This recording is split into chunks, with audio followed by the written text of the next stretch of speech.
Jonny, Al, and Phil. Yeah, this is Horace Heaton Jr. Well, yeah. My missus just want to say a quick hello, Paul. You know Vicky McClure from This Is England? She's a big fan. Yeah, right. Don't you want to say hi to me, neither? Yeah. Big fan of me as well.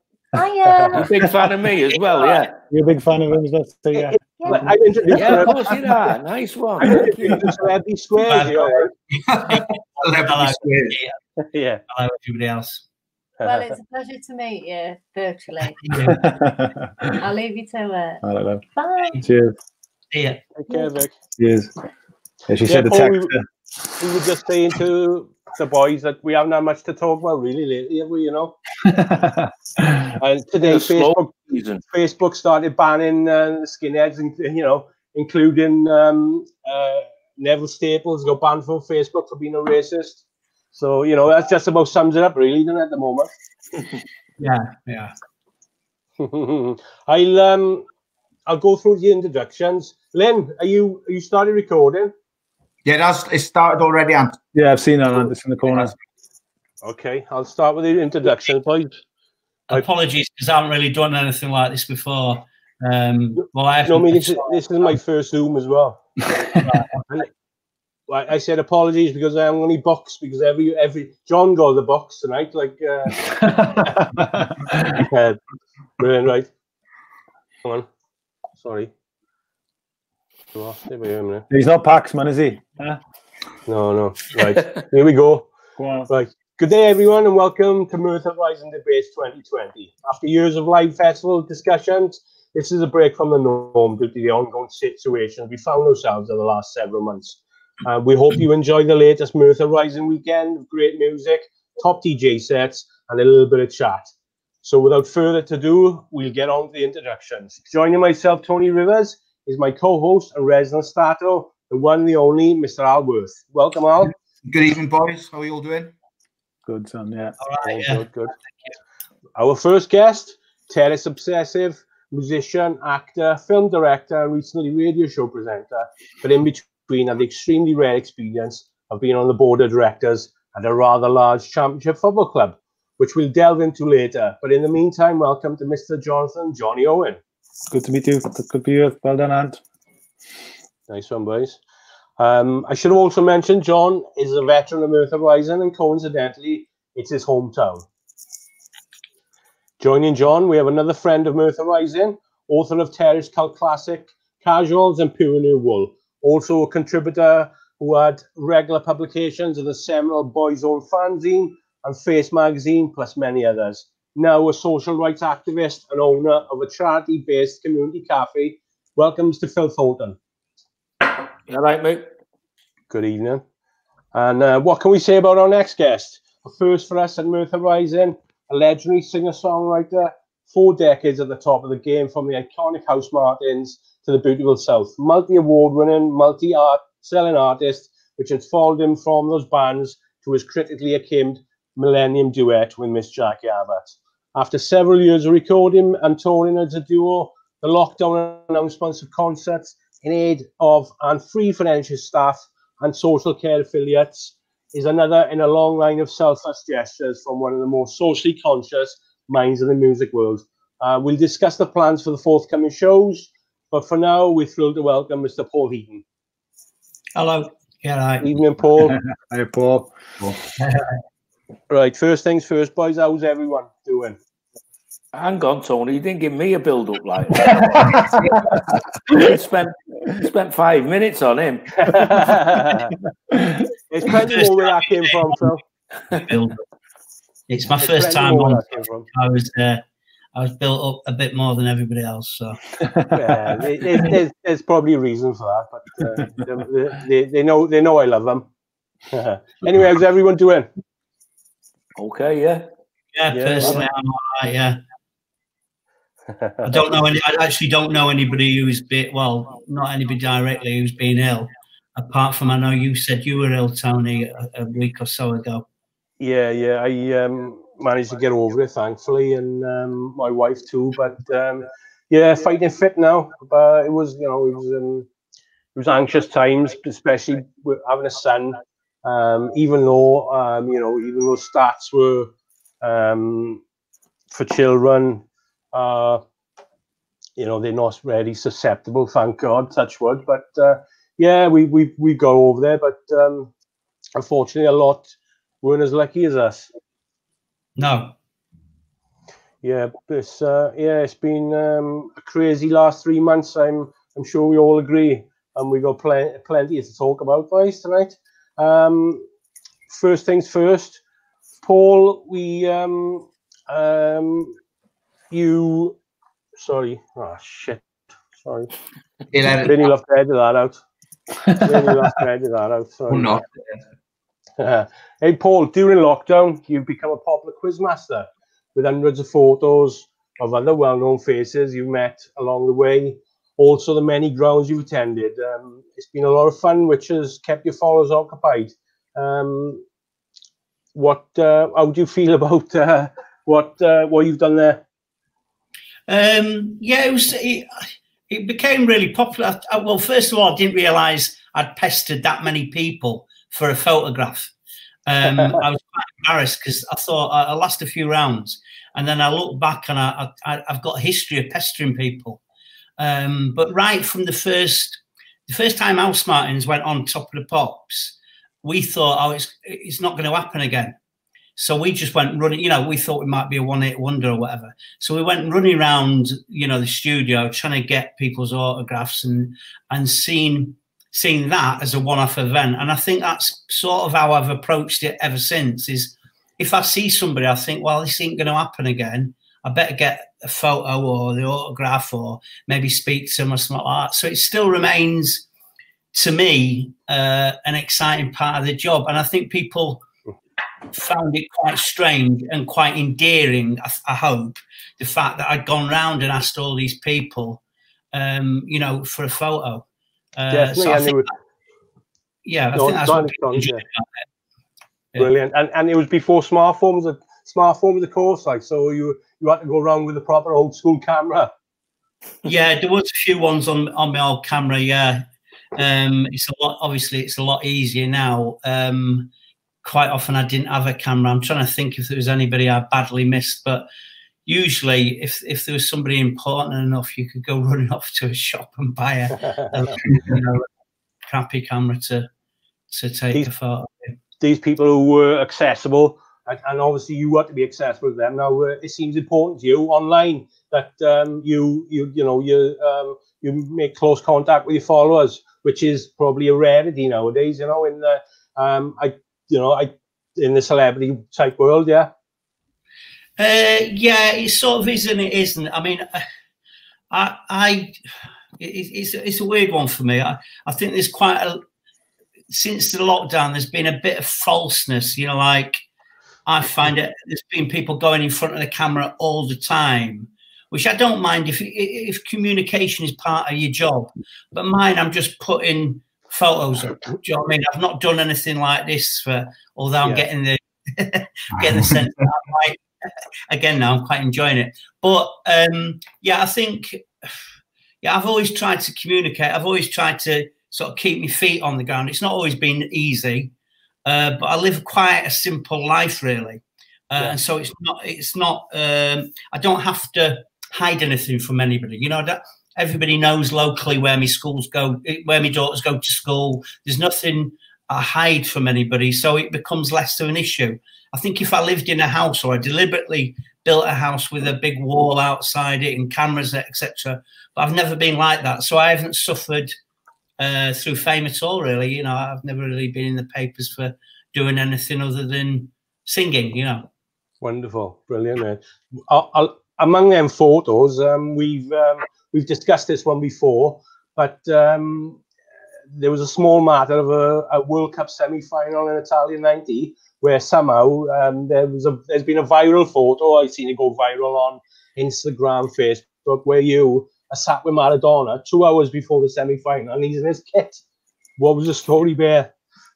Well, that particular match, I went over for the 1990 World Cup, and I was just sort of going, like, travelling around watching different matches, trying to avoid the England fans because they were causing a lot of trouble in Rimini and then Turin. and then they bottled it in Naples. So I was following around sort of the opposite sort of direction to them, really. And I ended up getting tickets off the record company, sort of the head of the record company, Godis, Andy McDonald, and he said, I'll put you into a hotel at the top of the bay in Naples. And I took me and my brother went over there, and we were just sat at the bar, you know, like in the afternoon of the game, and we could hear a lot of people shouting and laughing and whatever. And I went round the corner, and I thought that looks like footballers. And I went around again.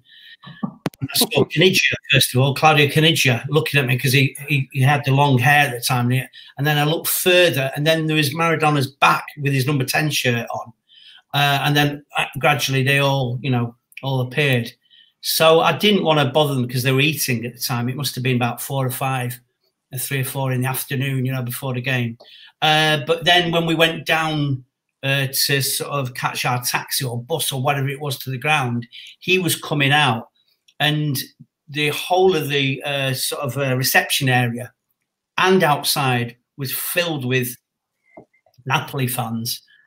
With Argentina flags, and just pestering everybody, you know, like it didn't, you know, not pestering, but overcrowding everybody.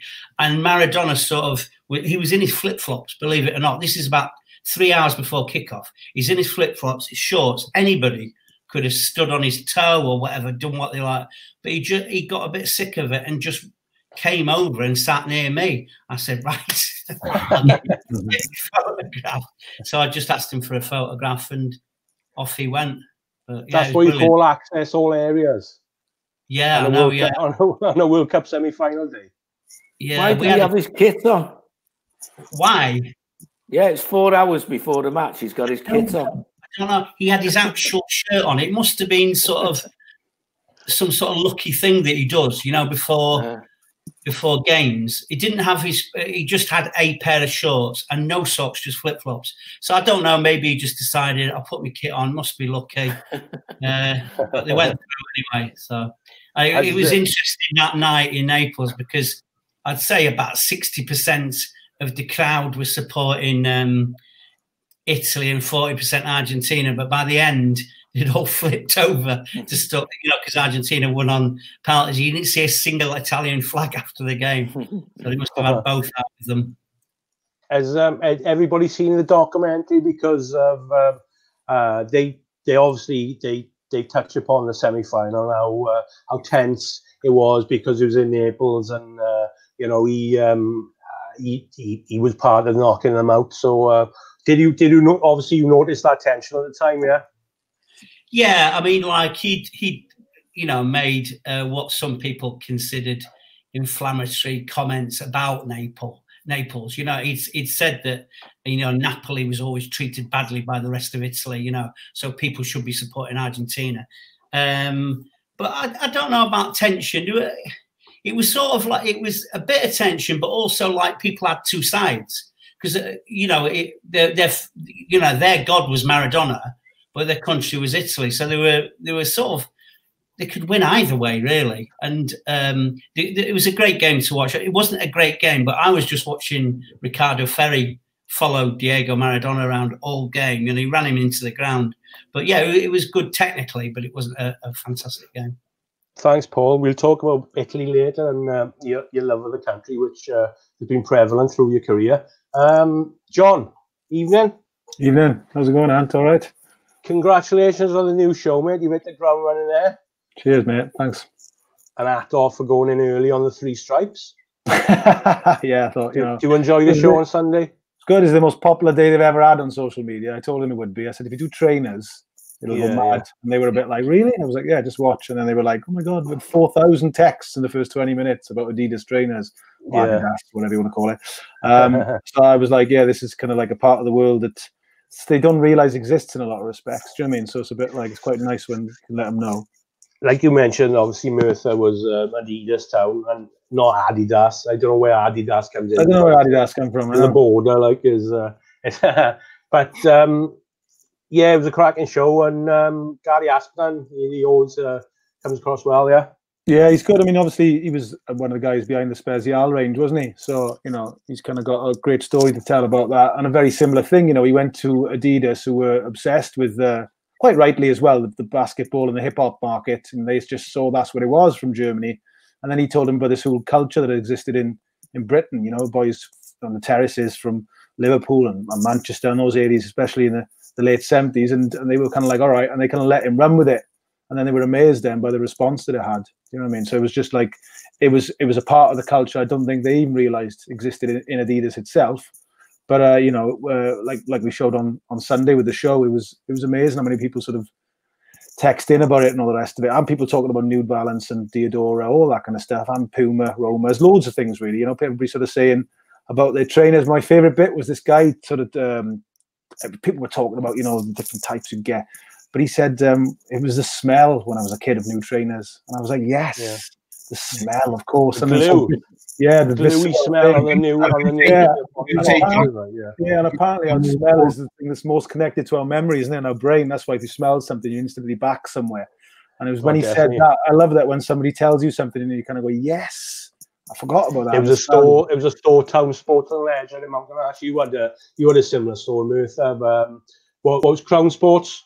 Yeah, Crown Sports and DP. Yeah, and as soon as you go in, you know, you get that gluey smell. You're 8 years of age again. Anyway, Christmas morning, and you've had like, because you know we used to have kits. We talked about kits the week before, and we were saying that in the 70s, especially, there's photographs of me and some kits. Like I think there's one of me in an Old England top, you know, and it's because I'm too young really to have started going to games, so I just what my cousins give to me and what was passed down, and I mean also all kinds of kits, Coventry away kit, all sorts. It was great because just kids wore kits then.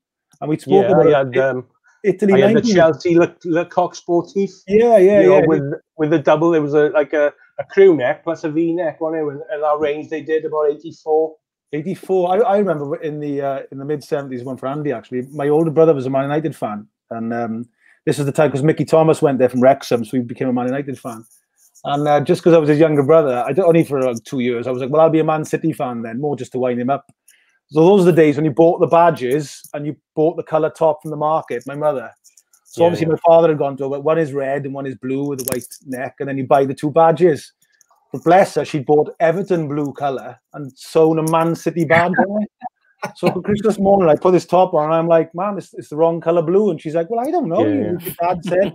So I'm down the field that afternoon and all my mates are going, what have we got an Everton top with a Man City badge for? I was like, oh, my mother, what can you do? So yeah, so like all those stories about old kits used to get, you know, and the times and the way we used to wear them and people just texting in about writing them. It's great, really, when you get those memories.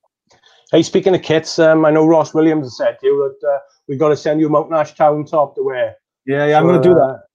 I wore a Merthyr one last week with a thank you in Welsh, diolch to the NHS. Yeah. And this top I've got on tonight, the Welsh FA sent me some free stuff in the week. And I got this sent me for nothing as well, which is like the art of football tops to raise money for the NHS and all the rest of it. So I am living on a lot of stuff that's been sent to me at the moment. And quite happy to take it. Haven't Merthyr they've released, I think, today, the green and white Celtic-inspired, the hoop top. Yeah, they've got like a Celtic away sort of top, haven't they? And they're quite interesting, Merthyr, because they're it's something kind of new to us in Britain, certainly in football. I mean, they've got Dulwich and that, but they're seen as a little bit of a lefty club, you know. They kind of a lot of the lads there sort of, you know, they go over to watch Sao Paulo and things like that. So it's kind of a new thing. And Celtic have got those links. I know Celtic have got big links to Wrexham, haven't they? Particularly in Bohemians in Ireland and Sao Paulo. So I think there's a little bit of that going on. Do you know what I mean? And then a little bit of a social media Twitter battle, because you've obviously got the few Rangers fans and loyalists, even in Merthyr, arguing back and forth. I know. John Hartson endorsed it, didn't he? Yeah, that's right. I saw it today. So I think they've won that little bit of that victory, and they've sold quite a few. So, you know, bless them for that. Brilliant. Going back to the Adidas show, we always try and get into that some of the pioneers of that early scout scene. We talked about Phil. We haven't talked with Phil about it now. Were Welsh, like from Julian Tragic, from Donald, And since Facebook has come along, some of the photos, like he's got photos going to Leeds in '78 with the wedge, and you know, and he's coming back with Stan Smiths and you know, apparently looked it didn't go down too well that look at the time, you know, in the Ronda, but I love hearing all them stories. Those lads. Chris Sullivan is another one, isn't he? He was kind of like, I know he got into a bar. He ran the WAG club in London, and he was a Merthyr boy. But there's a great photograph of him in '75 outside Ilford Palace, like that mid-70s soul thing, with a pair of like plastic shoes on and a pair of like a giant Hawaiian shirt and a wedge. 1975 from Merthyr. He's gone up on a bus. Yeah, so one of like, Steve Strange's mates. Yeah. And he's gone like, he's not talking about it. He's going, well, there's the evidence. There's a photograph of me with a wedge in 1970. Like, wow. You know what I mean? So there are those lads, you find them. They're amazing, aren't they? Brilliant. Well, Phil, this is where you got your book. A lot of the stories from, the original Scal era. What the trainer game was prominent for you, obviously as an early Scal, and played a key role in some of the chapters. Yeah, it's interesting you should say that about the Welsh lads, because I think what it was you can see documentary evidence of this sort of mid-70s. So what used to be called the soul boy scene in London was never called the soul boy scene up here, really. You had your Northern Soulies, who basically were, your flares and your vests, and, they weren't stylish. They were stylish, but by the time that I was all my cousins were soulies, so I didn't understand it at the time. I was more like into punk and stuff. And if you were into punk, the soulies were divvies. They were like the dinosaurs. And it's weird because within sort of 3 or 4 years, soul came back again. So Northern was like derided. We used to go Euphies every single night, near enough. So there was the Boise Eufy, the Grangeway Eufy, St Eddie's Eufy. Every night of the week you could go a Eufy disco. And each mob had their own like little, Smellies, Heavy Rockers was probably one of the biggest groups. Yeah. They weren't the coolest, but there was fucking millions of them. Yeah. So you had your Heavy Rockers and your punks on one side, and your skinheads in another side, and your mods in the other side. And the Northern Soulies were still there, but they'd kind of been shunted off a bit. And round about that time, sort of 78, 79, you'd had like the Human League, OMD, Kraftwerk, Cabaret Voltaire. Cabaret Voltaire were a bit too experimental, really, so you didn't really get many lads into that. But certainly Kraftwerk, Human League. And that's when you saw the wedge in that. Now, I've always had this debate with people about, well, where did it start? And you could go on forever and ever and ever. And where I draw the line is that there was definitely people dressing like that in the mid-70s, but they were kind of soulies, clubbers. It wasn't a terrace look. It definitely wasn't. And it didn't transfer over to the terraces till, I have had this debate with Scousers even, that they say it was 78, and I'll go, I never saw anyone like that in 78. Because in 79, you had the mod revival. Now, I used to go down to Liverpool. I live in Runcorn, which is like 20 minutes outside Liverpool city centre on the train. But, we're not Scousers. So we went into Button Street where Probe was and all that. And you would get legged. And it was all mods. 90% mods. And then you had rockabillys. The rockabillys were quite hard, actually. You were scared of the rockabillys.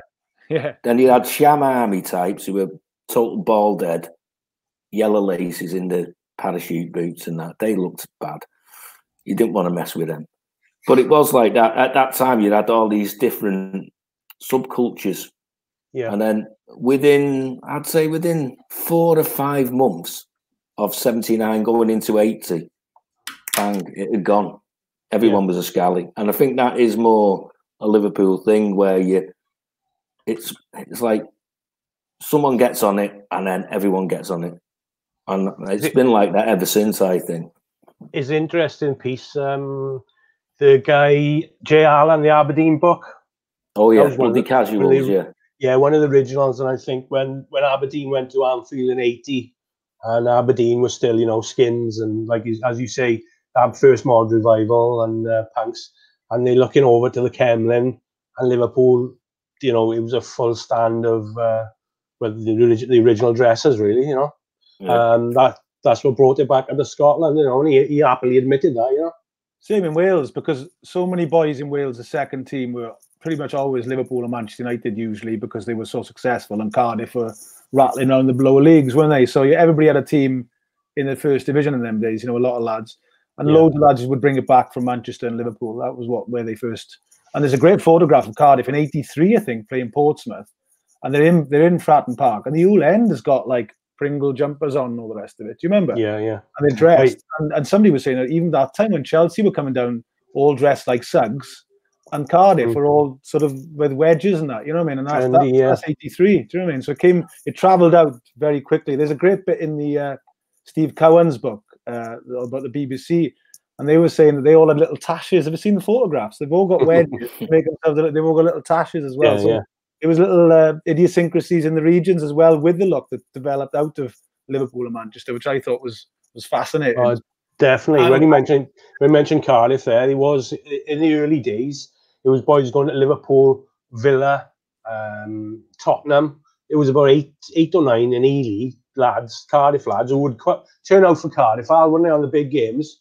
But they were mainly Tottenham, and you know that's what Cardiff could rely on them then for the big games. Al, when was the first time you noticed that change in Terry's fashion? You know, I'm like Tony, I'm a bit of an anorak when it comes to things like this. I can tell you the exact game. When we got promoted May 1983 in the enclosure, and we talk about the crossover. And what I can remember is I was at that game. I had burgundy stay press on, but I had the cagoule, and that was my crossover thing. We were coming from, you know, and Phil was just saying then about going to youth clubs. We were going there listening to Madness and Scar sort of scene. And next minute, we're going from burgundy stay press to, well, you can't wear that anymore. You all got to start wearing these sort of clothes. But of course, we didn't have, you know, 13-year-old kids. We didn't have any money, so you just whatever you could find. And I can remember being laughed at because, as I say, I was turned up at a City game. It was the game we got promoted against Orient, and I had burgundy stay press on and this bloody cagoule. Brilliant. And we had a lad called Tommy Blackburn, right? He used to DJ at the Boysey by us, the boys club. This is no bullshit, man. Quaddy Close was next to it. That's a proper rough street by us. And when they were DJing, they were actually earning off their community hours. So they'd put all dayers on just so they could rattle down their hours. So he came as a mod. He went home halfway through. He's a DJ and came back as a heavy rocker in one day. That's how mad it was then. He's regressing there, wasn't he? Paul, myself. Sorry, Al. Go, carry on. I just remember John was saying then about the photo at Fratton Park. And in amongst the diamond jumpers, you can see a lot of sort of, we used to call them ski jumpers or snowflake jumpers. And you can see them all there. Flecked. There's a fairly iconic photo of City invaded the pitch at the end of that game against Orient. And it's kind of, you can see kids in snowflake jumpers alongside kids in cagoules. Yeah. If you look on the old YouTube footage of it, the enclosure is facing the camera. And if you remember those bright sort of turquoise Patrick cagoules, you can spot them out right the way across in the enclosure. It's fantastic. There's some great photos from that day. Yeah, I think we just kind of progressed then. Going back to talking then about Adidas, I think we had a place in Blackwood called Ballwells. Yeah. Obviously, we all knew. And Tony's got a great story. I suppose, let him tell that he wanted this one pair of trainers so much he didn't realise that they were different sizes. So we had a left and a right different. And well, I'll let you tell the story there, Tony, I think. Well, they were obviously Ballwells. We were going down there with our parents when we were breakdancing, probably 85, and the Adidas thing. That was the first time we really learned about this Adidas craze. And Ballwells, they'd have a lot of samples and proper good old school shop. But then it must be about 87 or 88. The pink Adidas jeans first came out. They sound revolting, but they're actually no, they're quite nice pair of trainers. Pink Adidas jeans. I had a pair. They were great. Yeah. And I remember you had a pair, but I had a pair. because they were samples. I think one was a size 9 and one was a size 7. Paid about 15 quid for them, but yeah, ended up walking and flopping around the mount like wearing these trainers. Paul, we myself, team, all the football books we were involved with back then all had the same publishers, and I think we all shared similar philosophy. Sheffield United always reminded me a bit of Cardiff. They had quite a, even it was a good working class club, but they had quite a diverse multicultural mob and support. Is that how we saw it? No, not really. Sorry to contradict. Just sort of to go back to what Phil was saying about those blurred lines, between cultures. At the time, in like 1979 and 80, I was down south. We'd moved down from Sheffield, and I was living in sort of Croydon area, and I was part of a scooter mob called the Viceroy, who were sort of based sort of Wandsworth, really. So with a lot of Millwall and Chelsea fans, and they sort of slipped quietly over from dressing smartly as mods to gradually bring in more stuff that when I first seen it, I was thinking, that looks like a golf sweater. And I was thinking, why are they wearing that stuff? And then gradually, if you saw a load of them out like that, they look good. But that was my sort of introduction really into those clothes, as I started seeing it with Chelsea fans and Palace fans. But the other overall thing about dressing and dressing up to a match was every club, or pretty much every area certainly, dressed very differently. You could get, because of distribution being difficult then for smaller shops, if your local shop, I can't remember what you call it, Bellways or whatever it's called, had a load of stuff in, your lads would go in there and get that stuff. And then suddenly you'd have 50 to 60, 70 Cardiff fans in certain stuff. But on the other side of the country, or even just round the corner in Bristol, they might not have access to that stuff, so they'll be wearing different. And one thing I've noticed, since I've sort of, you get invited occasionally, not to the boardroom, but, Jonny will probably know, you get involved with, oh, do you want to come and see the manager or whatever? Those people always, back through the 70s, 80s, 90s, the rich people always dressed the same. Even over in Italy, they all looked exactly the same. Whilst you could never say the same of Cardiff, Blackpool, Liverpool, do you know what I mean? And I think that's one of the beauties of it, is nobody can say, well, actually, we invented it, because you didn't have access. You couldn't just go in and say, right, I want that pair of Adidas or that pair of, later Reebok or whatever. But anyway, back to what you asked. I seen Cardiff come to Chelsea in 1977 or 8. It was a season Chelsea were in the second division. And obviously that was before that movement. Yeah. And Cardiff, to me, they came, they had dragons painted on their faces. They looked like a tribe, like a proper sort of like Welshman coming into England. That's how it looked to me. I wasn't supporting nobody. I used to go to those matches. I was like 16, 17 with people from school, and we'd sit like, come on, let's go to that. We went to Millwall, Chelsea in 77. It was carnage. So we pick a match where there'd be a bit of trouble. But that was when it was just trouble. But Cardiff, I always saw in that capacity a marauding army, a big set of lads. And Sheffield United, they were sort of similar, definitely in the breakdown of multiculturalism, etc., and the different type of attitude we had to other mobs, like, say, Leeds. But there was a much bigger force behind Cardiff. Like there was a thing of the underdog. Like this is Wales against the big boys in England. Let's turn up for. So I think that's what I mean by it being different. It did feel like that a lot. And you mentioned Chelsea.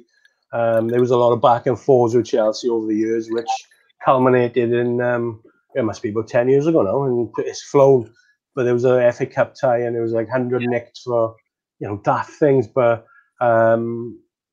it's something that's not going to ever happen again.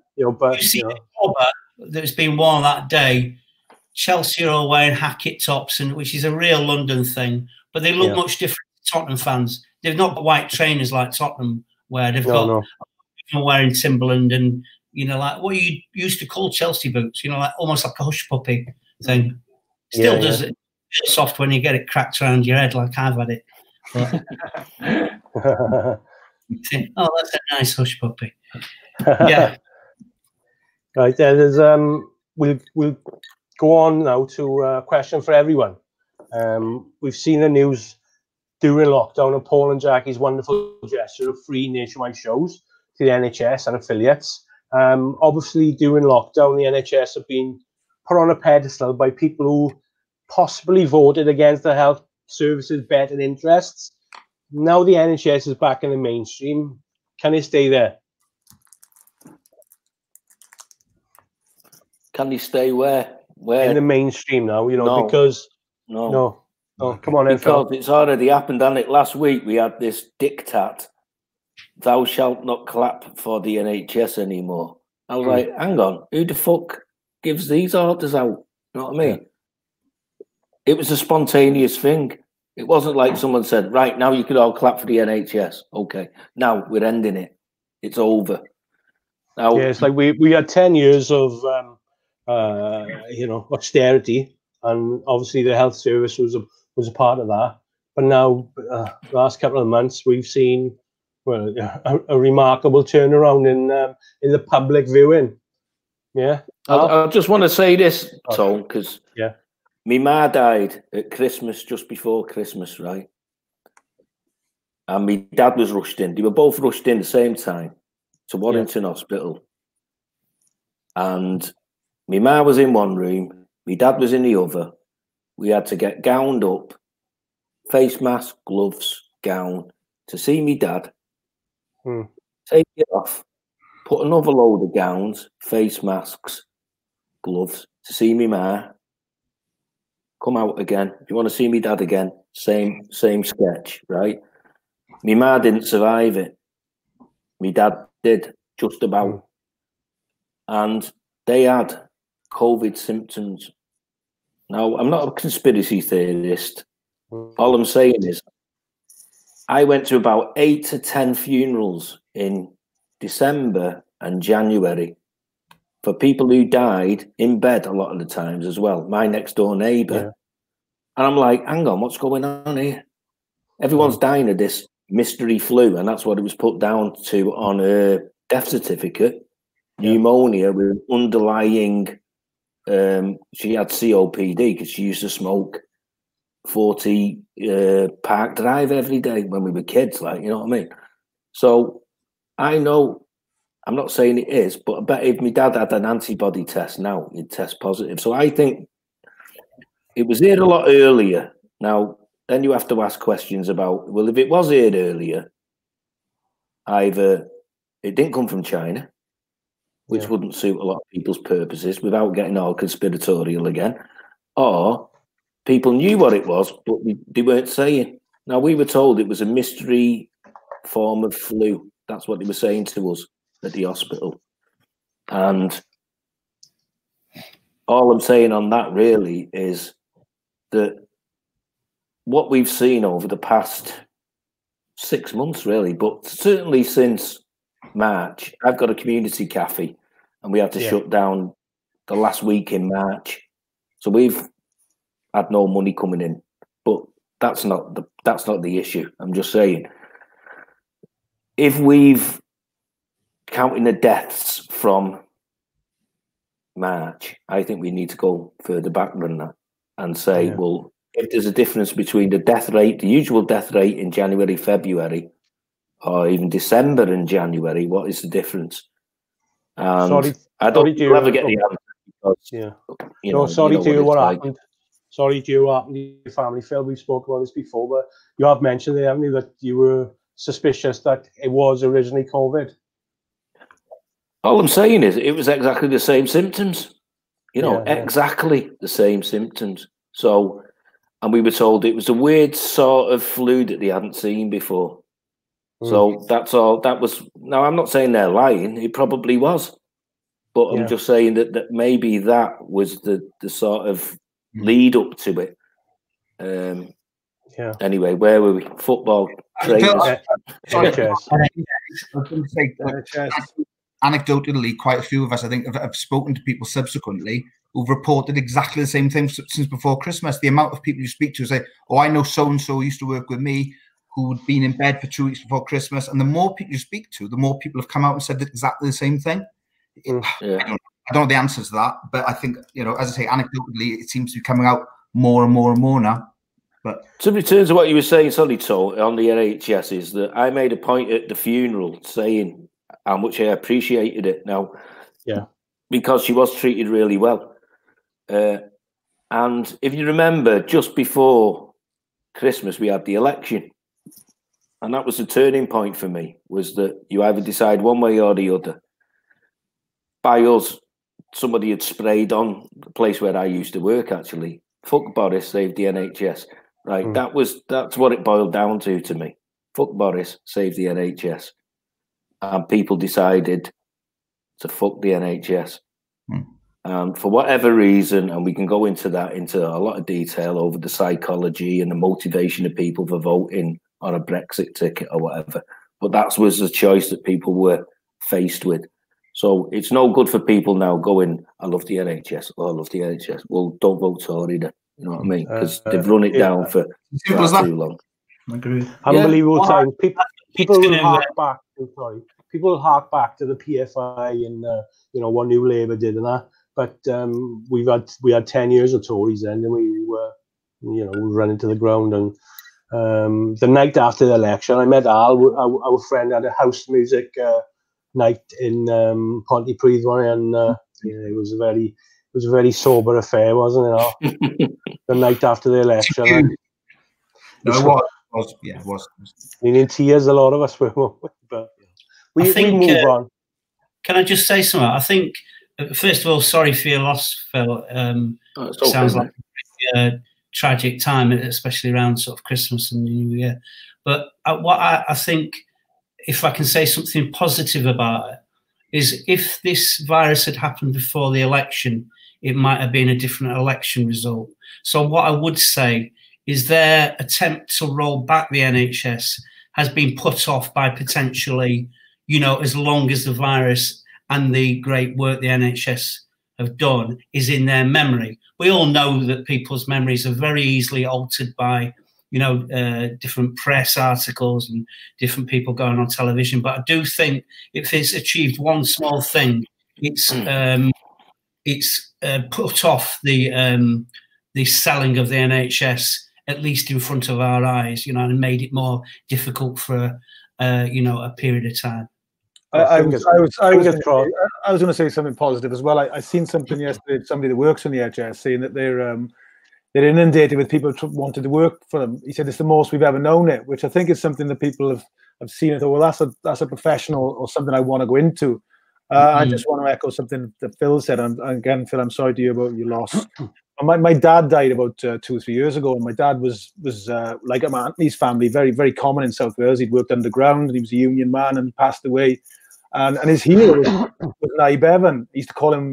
He used to tell my dad. He used to say to me, "The NHS was a revolution, and he was our leading revolutionary." And you know, and so that was his thing, was that the NHS came and you know, it's a bit interesting when you're talking about the last election and the way that the perception has changed of the British people, because my dad always used to say to me that the Labour Party, certainly after the Second World War, was seen as the party of ambition and bettering yourself, comprehensive education, you know, full medical care, housing, and how Thatcher changed that, you know, in her way, where she made it the Tory party was seen as the party of ambition. You know, you bought your shares in British Gas, you bought your council house, you know, you didn't really want to be bothered with that kind of thing anymore. And she managed to change it. So the Labour Party became something that was quite antiquated. And even under Blair, you know, we've always been fighting that, I think. But this is the first time that people have seen the NHS and that side of politics as something absolutely fundamental to society. And I felt like, you know, Paul just said it. Just before that, the NHS's reputation in the last election, Phil said it about, but the NHS was seen as something, well, you know, it's old, it's a leviathan, it absorbs money. But it's changed the perception of this, because ultimately, at the very sharp end, it saves lives and it makes our lives better, which is everything coming back to Naib Evan, which is what Bevan wanted. Bevan said, I want to create an institution that makes people's lives better. And I think the NHS has kind of got back to this again because of COVID, because people have gone, wow, the thing you will rely most on in this country when you're in the shit is the NHS. Is somebody, some care worker or some nurse, who's got any background from any ethnic background, they'll save you, not making a few bob and being a bit of a wheeler dealer. And that's what I think is reframe things for us. Brilliant, boys. I hope all these come to fruition, because I think the last 5 years post-Corbyn, the media has got a little bit more corrupt, and they've invited these people like the Taxpayers Alliance and on to the BBC, and let's be honest, they're batting for NHS privatisation. But if you notice, like they've been a little bit quiet, haven't they, the last couple of months, since that media and public perception has turned around. Yeah. So I think what it is we grew up in an era where the NHS wasn't even thought about. It was just there. Yeah. Nobody thought about it. It was just, you're ill, you go to the hospital, you go see your doctor, you might have an operation, whatever. Cost didn't come into it. It was just, that's the way it was. I didn't realise other countries had different systems, really, until I went Spain or somewhere like that, and you go, I've cut my leg. You go to the hospital, it's going to cost you 300 quid or whatever. And you go, well, hang on. So you see the American system with the insurance. Now, we all know that's a massive. So Hancock, before all this kicked off, he was getting weighed in by private health, American, private health companies. If you go through there's a thing I posted on one of my sites ages ago about, if you go through all the people, mainly on the Tories, but there's a few Lib Dems on there as well. I think there might even be a couple of Labour from the new Labour days who have actually took money from private health companies, and it's hundreds and hundreds. So it's not like this hasn't been coming. I mean, my argument was, as soon as NHS Trust came in, that was privatisation under a different name. Because you've got trusts now competing against each other, and you've got people on massive salaries in charge of these trusts who have to justify their own salary base. So that's where you started getting all the little undercutting on the cleaning. You go in hospital now and you're scared of your health because of the hospital, not because you think I'm in a safe place, because you think I could die here. Because it's a shithole, it's dirty, and the food's rubbish, and you know what I mean. So I think we've had a form of privatisation since NHS Trust were invented. I don't know. I think you can afford what you want to afford. People say we can't afford pensions, we can't afford education, we can't afford this, we can't afford it. It's what you choose to want to afford. So I don't buy this argument all the time is, well, we're an ageing population and we can't afford pensions and we can't afford to keep people in private care homes and blah, blah, blah. We can. It's what you choose to spend your money on. Did everyone see the John Pilger documentary for ITV? And they banned it. They didn't want to show it before the election, but they showed it afterwards, and unbelievably damning. It's Pilger. I haven't seen it, mate. No. Yeah, well, it's possibly on the iPlayer, on the ITV hub, and it's well worth watching. It's it exposes a lot, of Tufton Street is there in London. There's the media need to improve a lot, don't they? It's still a miracle, isn't it, that anybody could fall over in the street and an ambulance will come and they'll try and make you well again.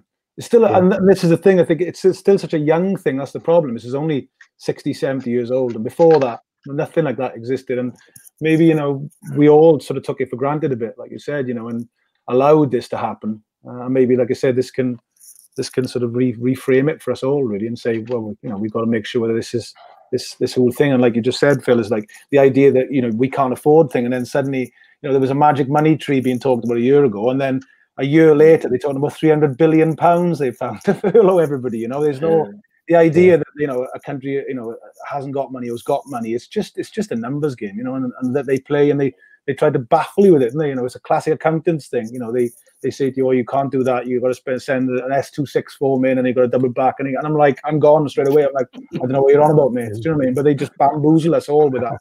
Certainly in economics they do it, I think. Yeah. Where do we all stand on Keir Starmer, because he's getting a lot of grief online because, you know,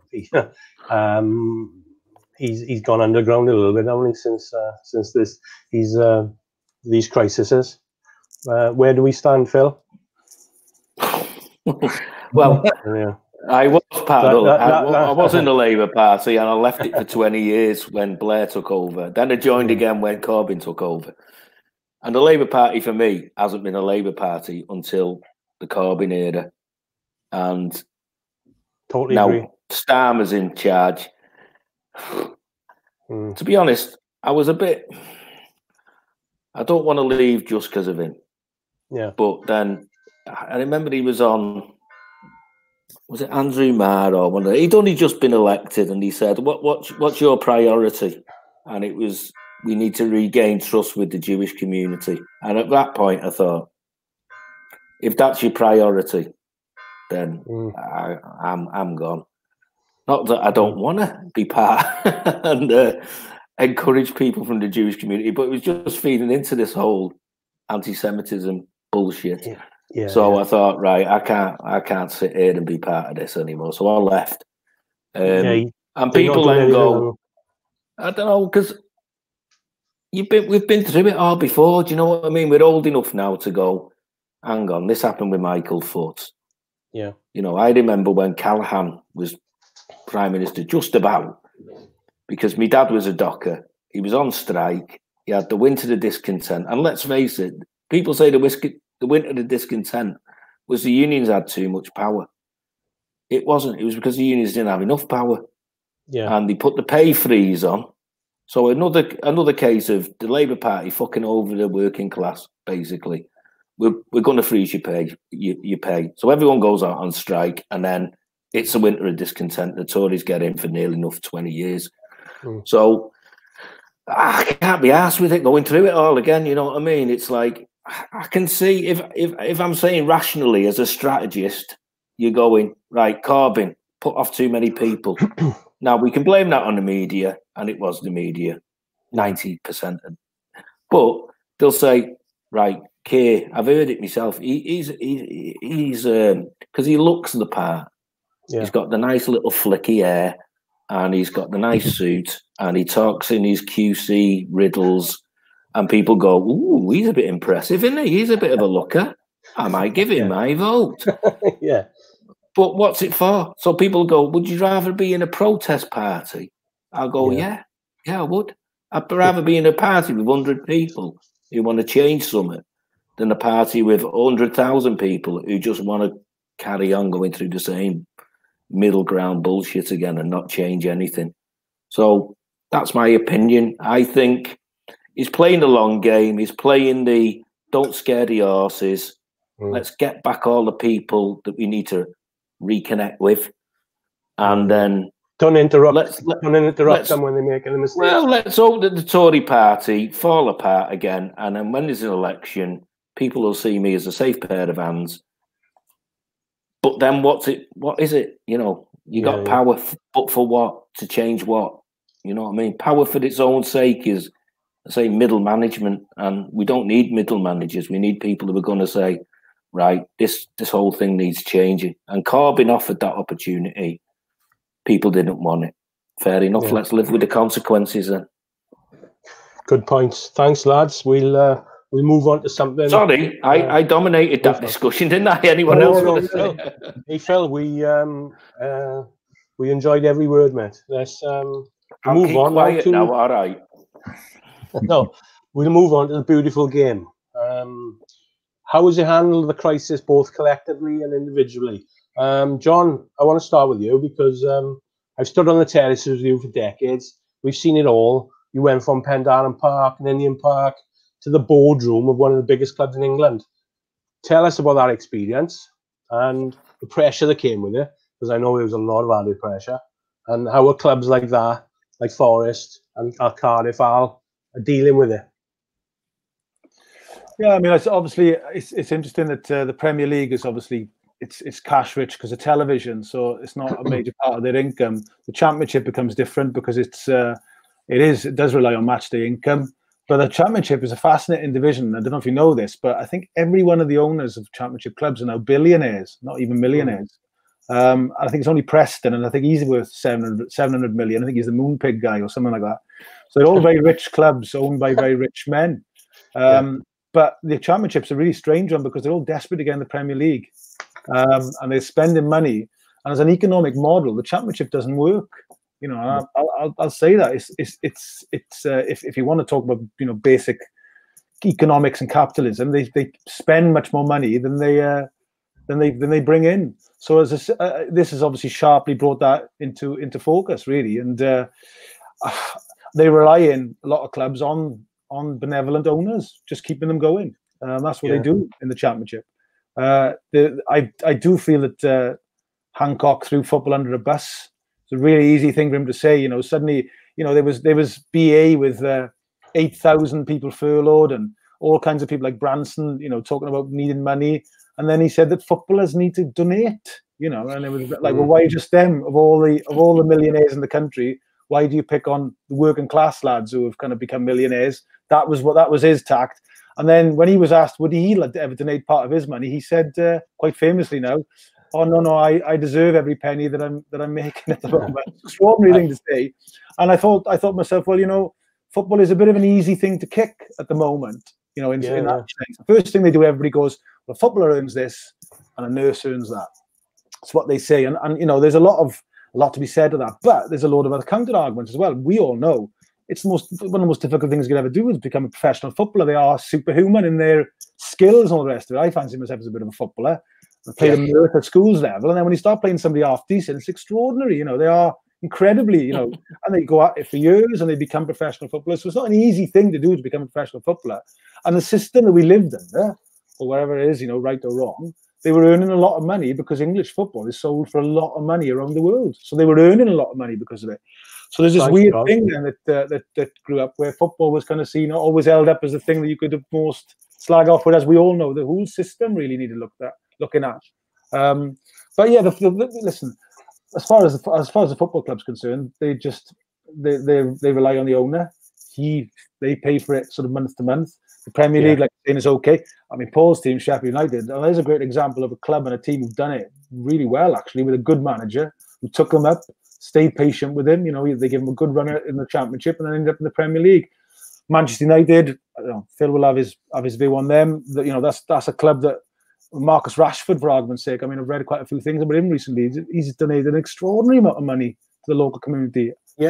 Thousands of meals and whatnot, but that's not a good story. The good stories are stuff like, Raheem Sterling at the moment. Raheem Sterling. Yeah, he gets a lot of flack, doesn't he, at the moment? So I was going to ask everybody that was, all the press coverage was, like you just mentioned, that the players, the millionaires, were getting the stick. Was that another dead cat issue from the press, like to divert attention from the government failings? Al? I think players are always going to be the pawns in all of this. Just they'll carry on being the pawns in all of this. They've got to do what the owners of these clubs say. Troy Deely's come out, hasn't he, and said, I'm not sure about playing. It takes a lot for him to come out and say that. And then it leads that racism thing again, doesn't it? From there, all the supporters I know, they're just dying to go without looking at the wider implications. They just want to go and see their team. Well, personally, I think, as the other two leagues have done, they've called it off. I think for the Championship, I think that's what we should have done. That's my personal view. I think people's health is far, far more important. But the players have just been sent into bat, if you like, and I for one don't agree with it. I think they should just stop it as of now. Going back individually, individual cases, Cardiff were pretty quickly one of the first teams that the players agreed to defer payments to keep the staff on through all of it, which and some of them might be for other clubs, but that was some of the players locally, like Will Vokes and so on, you know, they haven't looked for adulation, but they've actually got involved. You know, they've gone around to help out, if you like, deliveries, this sort of stuff. They haven't gone on social media and say, look what we're doing. People had actually found out that's what they were doing. Jazz Richards did the same. And he was kind of, you know, people, it only got shared amongst social media because people found out about it. Yeah, I see footage of that. Lots of the players paid sort of, you know, money from local meals. I think they paid, Forest, the club, paid for all the meals for the NHS workers in the last 3 months. Very little in the papers because that's not a sexy story for the papers, but they paid for all that sort of stuff. And yeah, there was a lot of players that Lewis Graben did loads in North London in his area, give sort of money through.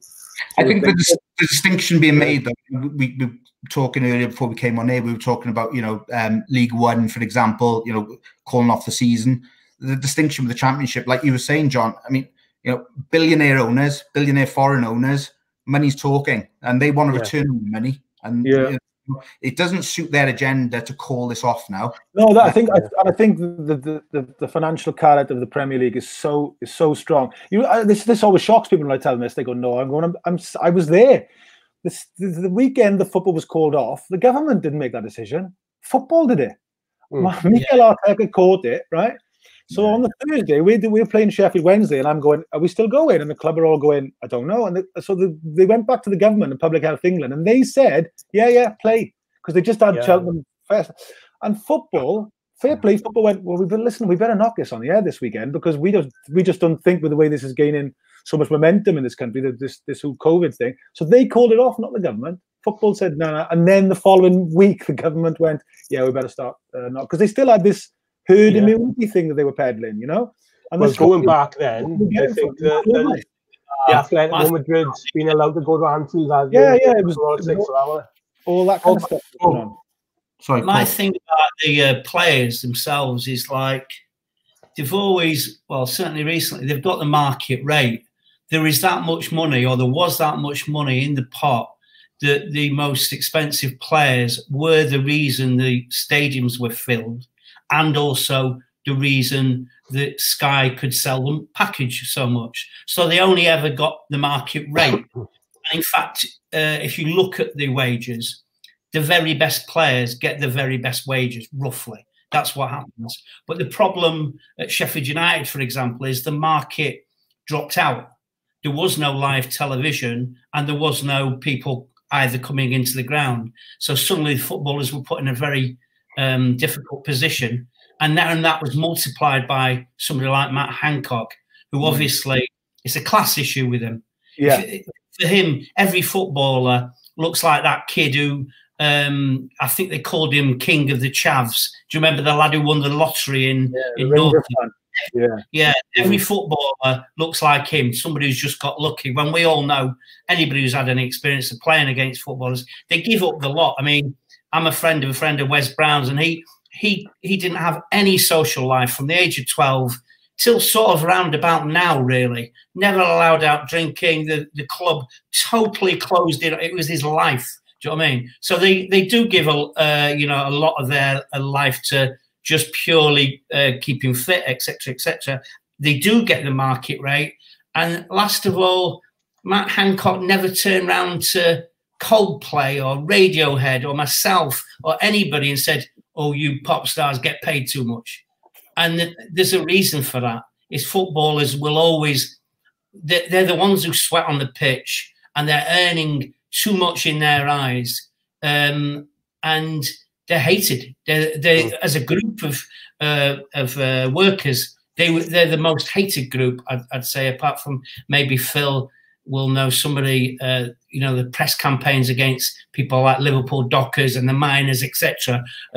As a group, if you look at the press coverage, it's sort of almost similar. That's what they used to say about the miners. They get paid astronomical amounts, the richest workers in the country. So it's just divide and roll, and it's sad to see other football fans turn on them. They're the first to... Yeah. But at my club, I know Chris Wilder fairly well, and he just said the footballers themselves were fine deferring wages, but their feeling was that Hancock had turned on them, and they're a club that's owned by a very, very rich prince, and they had only just taken over it, and it felt very unfair to them that they were, you know, somebody like Billy Sharp is not on a big wage. You know, we've got the lowest wage bill in the whole of the Premiership. So I think the feeling was, you know, that as we've all sort of said, is that misplaced attack from the public via the Tory papers made them feel sick. I think every one of us here, we fell in love with the game, didn't we? Because, you know, it was the community spirit that all these clubs instill. For somebody like, let's be honest, somebody like Hancock in his ivory tower, he's not going to appreciate what these clubs are. Even though these clubs, you know, they're rolling in money, quite a lot of them, they still do a lot of initiatives for the community. I found a paper cutting from 1880. I think it was, I seen it on the internet, and there was a fan bemoaning that footballers have become like, and he used the term pampered greyhounds for the money they're on and the lives they live. And he'd stopped going. He'd had enough. I think he was in somewhere in sort of Doncaster way or something, but he'd had enough because footballers, they weren't working class anymore. They were paid too much money and they lived this princely life. So I think it's something that's always existed where footballers, like I said, get thrown under the bus really anytime like that. That's always existed. I think if you look at the 1901 Tottenham side, there isn't one of them from London. In fact, I think there's only 2 of them from England. So this has been forever a complaint. I think the nearest that day, I think he was from Lincolnshire or somewhere like that. And that's always been a complaint. You know, like people have said footballers have changed. But I can genuinely say, as a Sheffield United fan, I've only seen them change for the better. They've not got worse. You know, and they've got more professional. And much as I like to see them celebrate their promotion last year, you know, they were out on the lash with all the fans. I also appreciate how much effort they put into performing this season. You know, I think what we've got to remember as well is we had that debacle with the PFA, and they didn't cover themselves in glory. So when they were talking about having a kind of what should we say? What was it? How many percent was it? I can't remember, but a certain percentage should go into a pot. 20%. And the PFA was saying, well, if you did that, then we're going to deprive the NHS of this money because the tax that you would pay on that would therefore defraud, well, not defraud, but take away from the NHS. And you thought, well, that's sophism. That is a bad move, and it doesn't make you look good. So I've got an argument with the PFA and not the players, really. Is the PFA don't help the likes of Macclesfield and people like that out. Don't help these clubs who are really struggling to pay wages. So why not have a little bounce on top of the top clubs to say, well, part of your money is going into this pot, which is going to help out. I know they do grassroots stuff, but it's going to help out all these clubs who are struggling to pay the wage bills. Well, it has to be the owners as well. You can't just say the players on the pitch. You've got to say the top 20 or 30. Yeah, the whole industry, Paul. You know, from the FIFA downwards, like But the tax thing is fascinating, and this is what hit me when I first went in there. Do you remember a few years ago, Carlos Tevez's pay slip was released on the internet? Somebody added and put it in, and did you see how much tax he was paying? It was extraordinary. He was paying, I think he was on about 60 grand a week, but he was paying nearly £30,000 a week tax.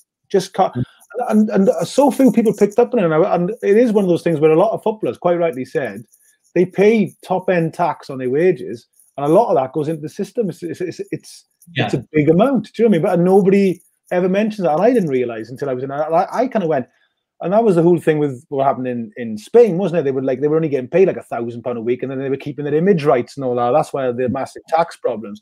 But in Britain, that wasn't allowed to happen. They clamped down on that, and their wages were literally, they were going right to the top end, and that month goes into the thing, and they accepted it. I haven't heard a footballer yet who doesn't go, well, that's just the way it is, and you think, well, fair play to you. You know, I don't know.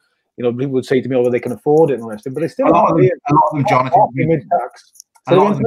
they've been found out on the tax avoidance schemes, haven't they? So footballers 10, 15 years ago would have pumped a lot of money into tax avoidance schemes. Now, a lot of them are seeing players from 10 years ago thinking, hang on, this court case is going against these guys. We're not going to do that anymore. So I'm not saying they're more willing to pay their tax, but they put into a corner where they they just do it as a but can you imagine the Christmas Tevez had when he had his rebate? You know, I bet he paid for Christmas out of his rebate. Phil? Right, we'll. Well, you know, I think it is I did a thing for Writing on the Wall, which is a Liverpool literary festival about 8 years ago, and it was called, oh God, let's remember it, Football Communities, Corporations and Culture, or something like that. But I was saying the same thing, that if you look at Liverpool FC, for example, based in Anfield. Have you been round Anfield? Yeah. I mean, it's been like that. I mean, it is bad. It's a bad area. And you've got this club in the middle of it that gets millions and millions and millions of pounds on fans coming in from all over the world, mostly from all over the world these days. And basically it hasn't impacted on that area whatsoever. It's got worse and worse and worse. So where is the responsibility, the corporate responsibility for clubs to their surrounding areas? And some of these, we're talking about the clubs that are still based in the places where they were, you know. So, all right, City have moved from Moss Side. Now you can look at the what's been the economic impact of that from them moving from Moss Side. So a lot of the pubs and the surrounding areas, I mean, Moss Side hasn't got a lot going for it anyway. Take away the football club, which could have sustained quite a lot of local businesses. You know, that's gone then. Same if Everton go from Goodison, which they are going to go from Goodison. Same thing again there. You've got this area of deprived North Liverpool. All of a sudden, the Everton fans aren't going there. 40,000 of them every, week. So, Phil, can I just... Sorry, can I just come in there? I'm going to ask you, talking about the economic impact upon cities and so on. I was going to say, Paul, as far as Sheffield United are concerned, and certainly them going up to the Premier League this time, I'll declare a little bit of interest. I was living in Sheffield when they were first in the first Premier League, if that makes any sense, in '92. And so I've always had this kind of interest. I lived right by the ground. And I'd like to know, from your perspective now, as far as them going back up to the Premier League, economic impact upon that surrounding area, because where Bramall Lane was, I mean, it's a similar sort of thing. Not, I wouldn't say deprived as such, but it wasn't the nicest part of Sheffield, if you want to put it that way. I just wonder what the economic impact has been on subsequently.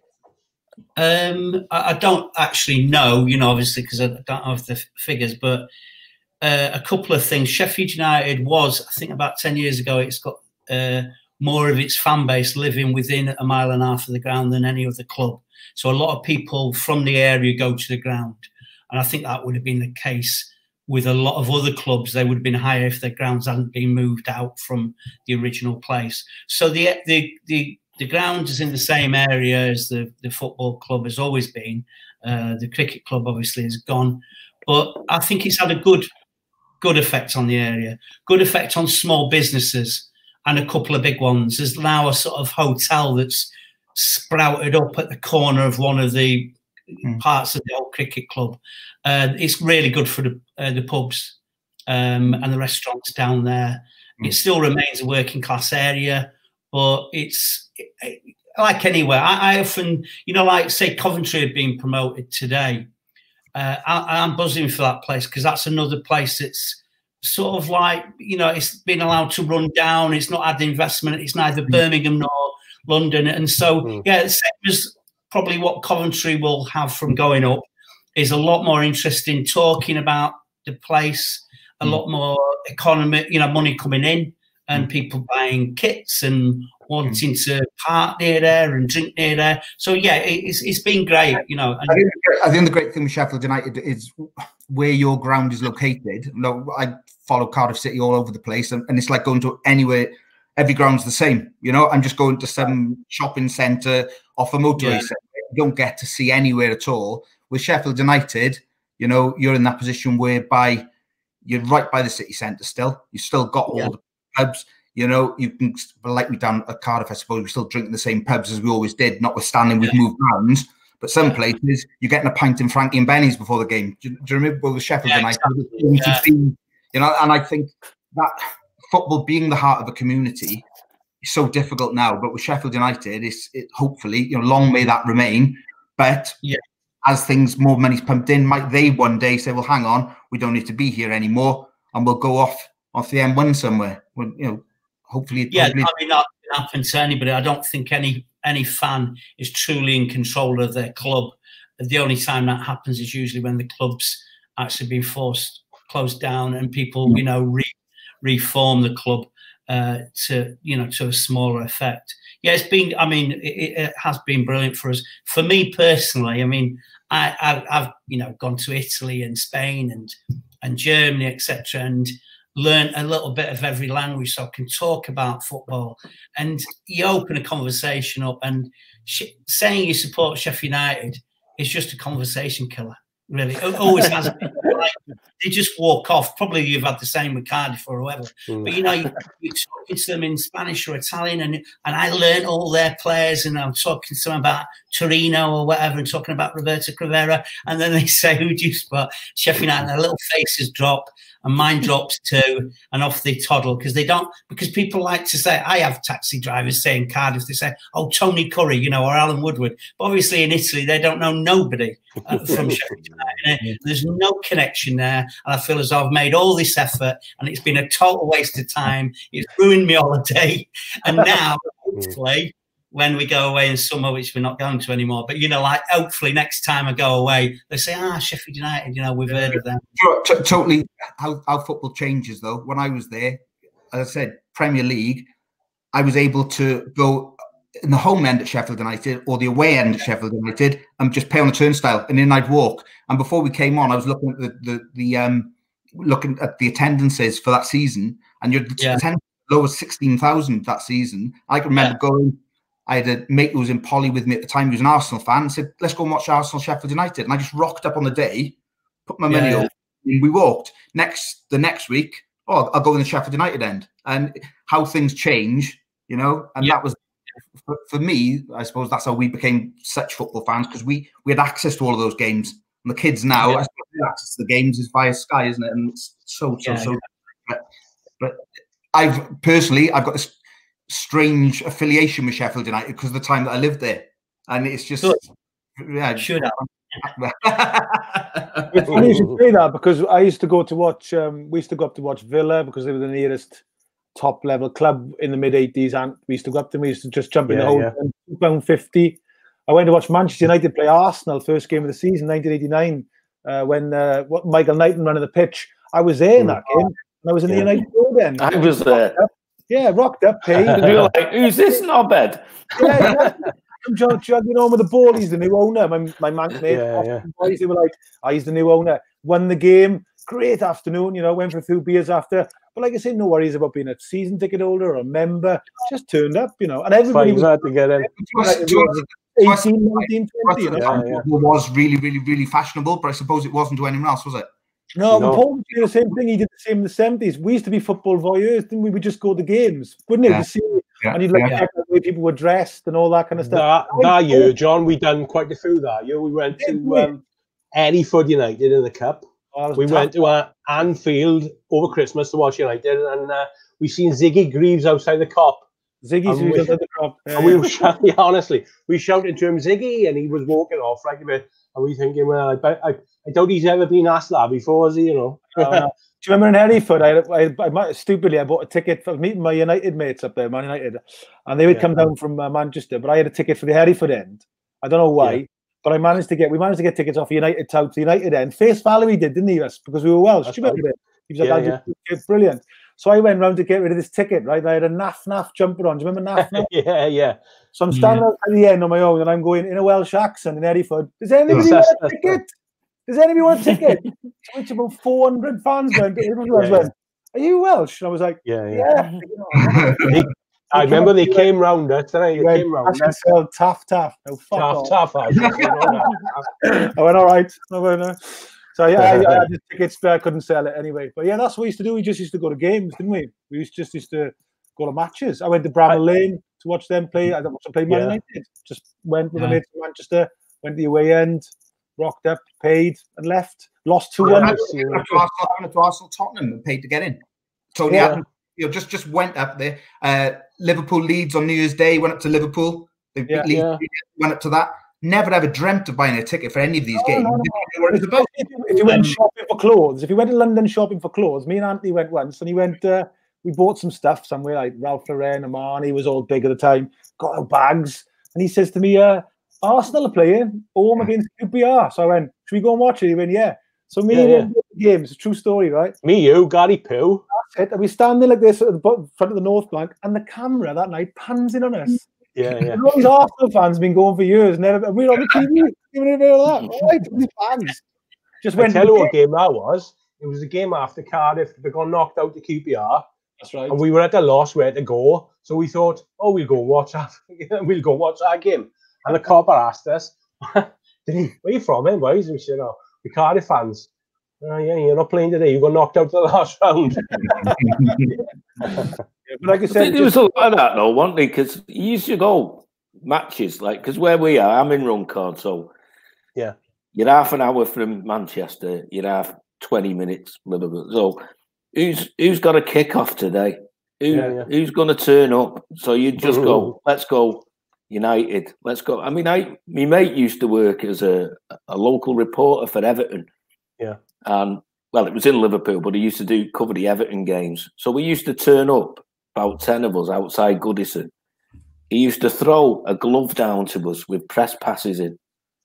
And we'd just walk up to this fella, this owl fella, and walk in. And there was about 10 of us, all like 20-year-old scallies with like fringes like that. Yeah, mate. And he'd go, yeah, go on. And you'd end up with Tommy Smith on the ale. He was a whiskey head, eating all the butties at half time. Like, and he'd be going, how the fuck did we get in here? We used to go because we went when Millwall first came up. You remember, what was it? Yeah, was it 89? Yeah, it must have been around 89 because I remember they had like curtain cuts and we ended up going just to watch because we thought it's going to be good. This Millwall are back up, and it was mayhem, like, you know. But that's what you went for, didn't you? You went for a bit of mayhem. Yeah, to watch the fans, wasn't it? To see the fashion and all that kind of stuff. Without me asking somebody, I've seen a Portsmouth fan in an Armani knitted top. I'll never forget it. I walked up to him in this Welsh accent and went, "All right, Pat," and he kind of looked at me. And I was like, "Where did you get your top from?" And he went, "Fuck off." Do you know what I mean?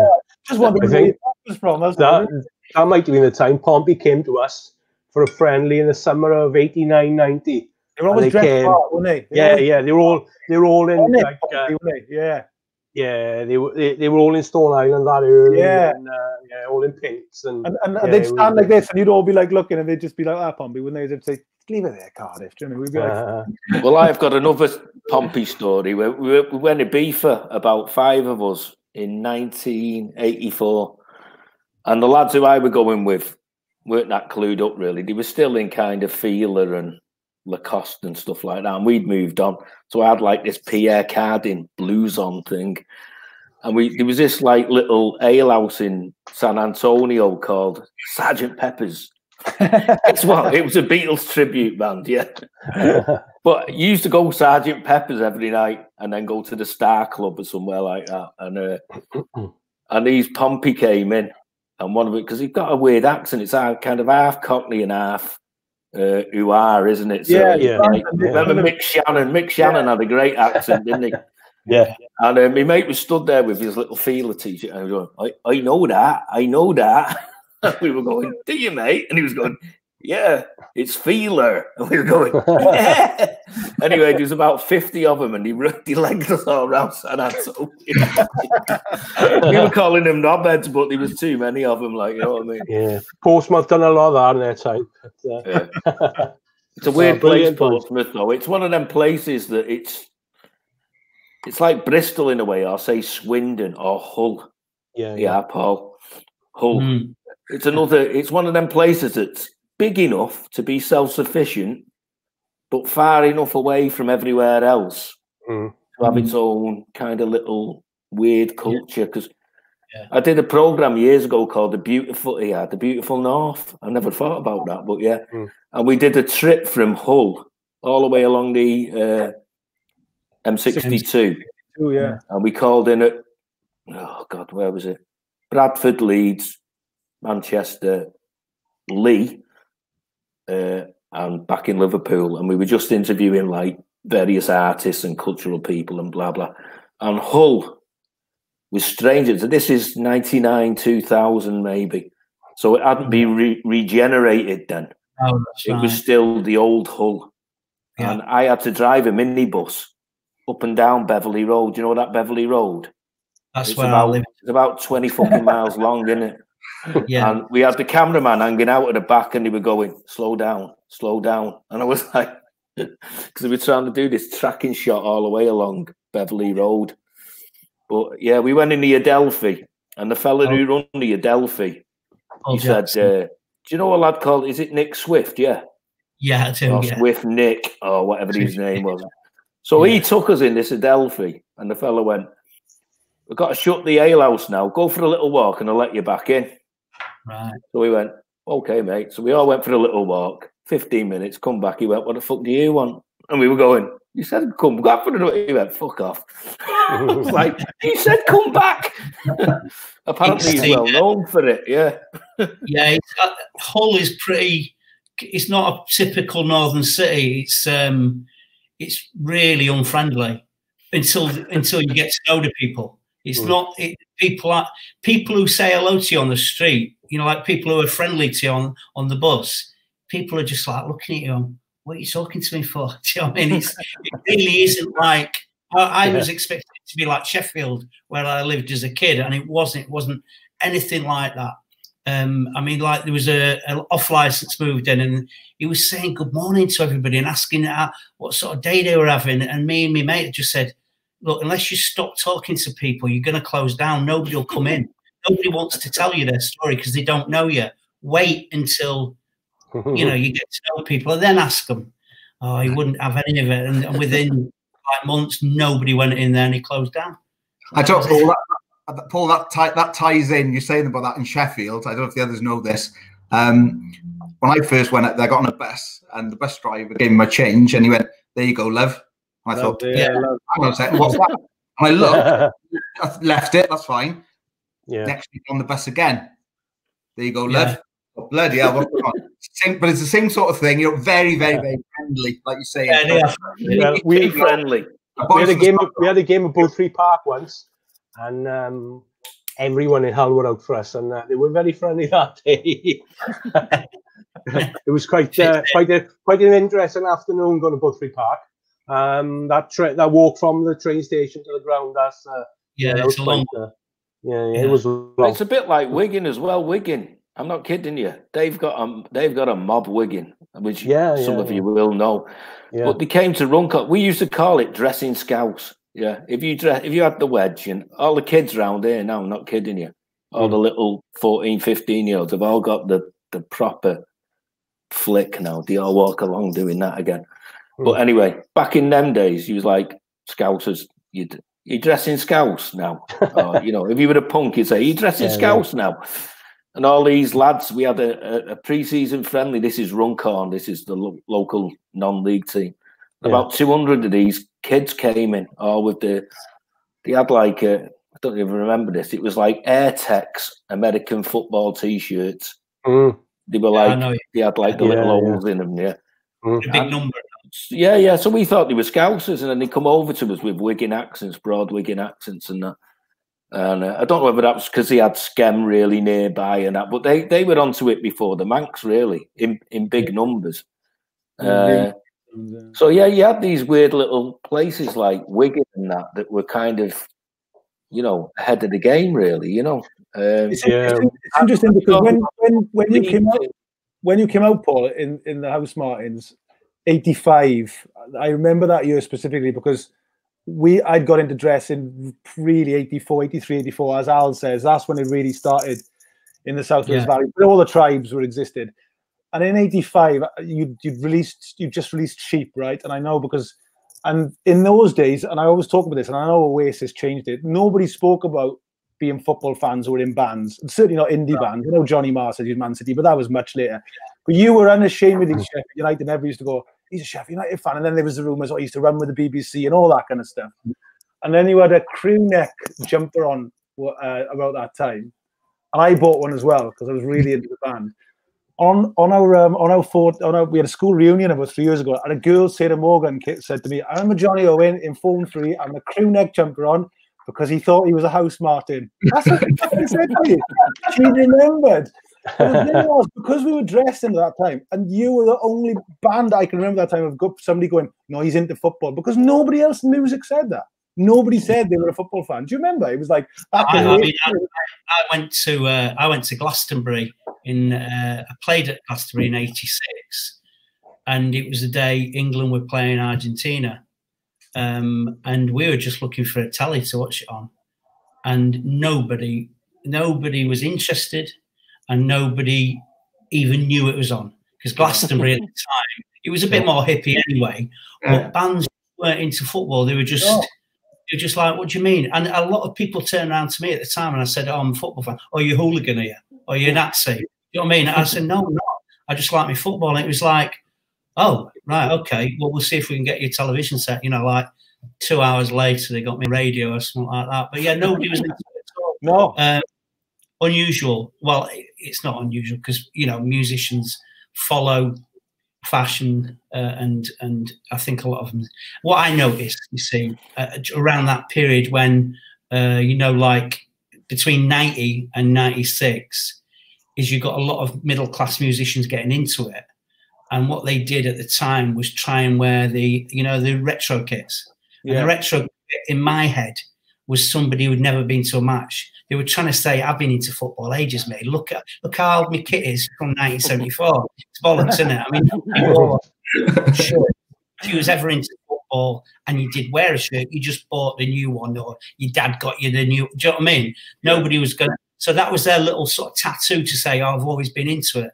But, you know, we knew it was crap. And when you're talking about bad attendances at Bramall Lane, etc., that 1990 World Cup, you could just walk around and get into any stadium and get a ticket outside, or just practically walk in and buy one on the door. So I think, and even that Rewind they're showing on BBC Two now, the stadiums are empty, and that's only, I think, 2000. The match in 2000 they're showing where it's half empty. But I think this music football crossover, because I read The Enemy religiously.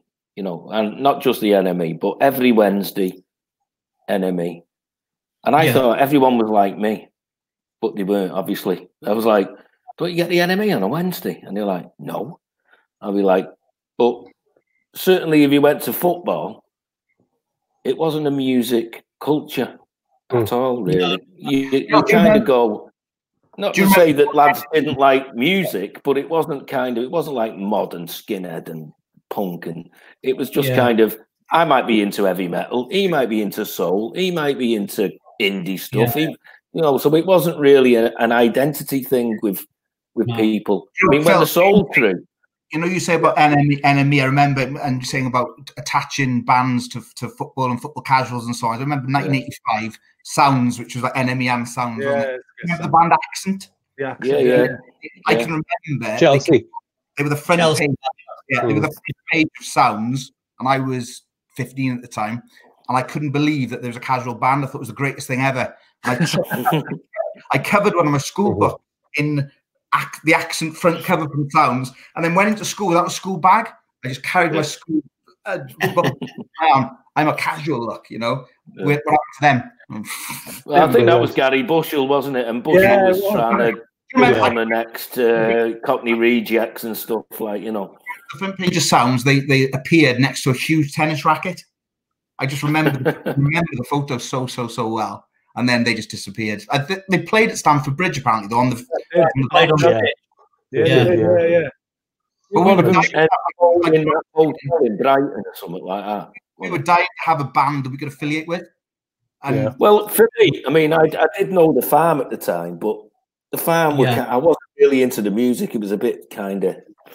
I was into soul, you know. I was a soul boy in the mid '80s. We went to Barry Island actually there was a big soul doing Barry Island in '86, I think it was. And we got talking to a couple of your lads, and we got off. Me and my mate got off at the station, started talking to a couple of, because we thought Barry Island's just Cardiff, but it's not, is it? It's quite a bit further down the road. We used to call it We used to call it Barry Butlins. Barry That's what- Butlins. Yeah. Barry It was Butlins. the Butlins camp at Barry Yeah. Island. Like it was a bit Yeah. hairy that weekend, didn't it, actually, because you had loads of. There was a few kickoffs. You know, it was because we'd been the previous one to Bognor, which was it was a mad journey that. But anyway, so we went to the next one, which was at Barry Island. We were possibly the only Northerners there, me and me mate. It was Cockneys everywhere, and there seemed to be the black inner city London crew and the Essex white kids, and it got nasty. You know, it wasn't nice. Like, you know, it was hairy. But yeah, we went to Barry Island, and you know, you go all over the place. Isn't it? I mean, that's, you know, it's a rough old, it can be a rough old place. Well, Cheers, lads. We've seamlessly gone into the next topic. Okay. Music. I've got a few questions about music to you guys. But Paul, your new single, "A Good Day's Hard to Find." How's it going? I don't know. Not yet. What happens now with music is because of streaming and downloading and what have you. I mean, the album went to #1, which was great for us because I haven't had a #1 since about 1998, I think it was. So we're chuffed about that. Yeah, that's right. Yeah, but then everything after that, if it gets played on radio, it's great and it just sort of boosts sales. And then, which it did, it got on the A-list at radio, and people took a shine to the video because I'd done the video out on my street behind, and I gave the neighbours. I just said, "Look, do what you want. Here's the lyrics," and they all made little videos, and it's been really nice doing that for them. And obviously, I'd just be coming back from tour now because we had a tour April, May, and we were due to play Primavera and Glastonbury and a few others. So it's sort of, I've had everything cancelled, you know, but I'm quite enjoying the time at home. I'm seeing a lot of my daughter. I've got 3 fairly young daughters, but musically I'm not doing a thing because when I write, I go away to write, and I can't go away. I go away to Holland and I get in a bar and I drink, and I don't drink here. So so I've not been able to really write much or do anything, but I'm fine. I'll catch up. How many career albums are you up to now, Paul? Again, I don't know. I have occasionally count. I think it's about 20. I was trying to have a race with Paul Weller, but not tell Paul Weller, right? Because he's a bit older than me, but he also started when he was 17, 18. His first album was 1977. My first one was 86. But he keeps on releasing these bloody film tracks, and you know, like he's really, he does a lot of work. Like myself, I just see it as right. You write your lyrics, you write your tunes, and do an album and go on tour. And I've done that all the way. I've done an album every 2 years, really. But this time I was a bit sneaky, and I went in and did 2, released it as a single. So I've got another one ready to release to catch him up. Catch him up another couple, because I think I'm about 6 behind, but he smokes. So I'm thinking, well, if he dies, I'm not being the mod father, but I've seen him smoking recently, right? Okay. I'm thinking he might stop before me if I get them albums in before I get to his age. Basically, I win. I can dance. That'd be a good victory. It's a good game. I like the thinking there. About it. That's the best thing. Brilliant. I was going to say, because you're from Hull, in Hull, you could be the cod father, couldn't you? I see what you did there, John. I see what you did there. So there was gigs planned this year. Obviously, Paul and Jackie at the Motor Point. It was on my birthday. Get that I missed that. Yeah. And another band I wanted to see, which I have for a while. And I noticed, Paul, you have quietly sponsored them in interviews for a while. Los Fastidios from Verona. They they actually played in Wrexham last year. I was in unfortunately I was in a funeral, but they were being supported by a local Wrexham band called the Declan Swans. But I've been trying to catch up with Los Fastidios, and it's quite, they've got quite a good support, haven't they? He sends me he's sort of like back to that football and music thing, he's sort of almost twinned with the side he supports. You only half his shirts are Virtus shirts like this, and the other half are Los Fastidios. And he's a sort of old school skinhead, left wing skinhead, really into his politics, massively into his punk and ska, and quite an interesting character. I don't know how old he is, Enrico, but I think he's been around the block. But he's a nice kid, and they were also I can't remember the name of his. I think it's Elisa is his girlfriend, but she got in touch with me, and he was coming over for his birthday for one of the gigs, so that was a shame for them as well. But we actually rearranged our gigs for October, and I've also now rearranged them again because it's really not looking as though anything, like concert-wise, is going to take place this unfortunately. Year. I seen footage of you on Lorraine Kelly a few years ago, and you had the Virtus Verona T-shirt on. I was thinking, why don't she ask you what T-shirt it is, so you could explain about the wonderful left-wing leanings of Los Fastidios. Yeah, she don't tend to ask those sorts of questions.